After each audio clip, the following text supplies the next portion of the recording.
அனைவருக்கும் வணக்கம். திருக்குறள் பொருட்பால் அதிகாரம் 44 குறள் 432 குற்றங்கடிதல்.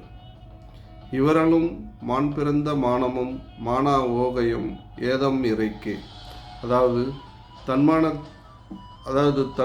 மனதில் பேராசை, தன்மானத்தில் ஊனம், கேளிக்கை தரும் செயல்களில் மகிழ்ச்சி ஆகிய குணங்கள் தலைமைக்குரிய பதவிக்கு கேடு விளைவிக்கும் குணங்களாகும் என்பது இக்குறளின் பொருளாகிறது. நன்றி.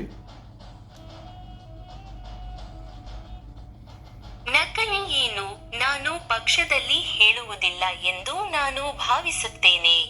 ಅನೇಕ ವ್ಯವಸ್ಥಾಪಕರು ಅವರು ಸುರಕ್ಷಿತರಾಗಿದ್ದಾರೆ. ಪ್ರಪಂಚವನ್ನು ಹೊರತುಪಡಿಸಿ ಕೆಲ್ಲಿ ಹಣವನ್ನು ಮಾರಾಟ ಮಾಡುತ್ತಿದ್ದಾನೆ ಎಂದು ನಾನು ಭಾವಿಸುತ್ತೇನೆ.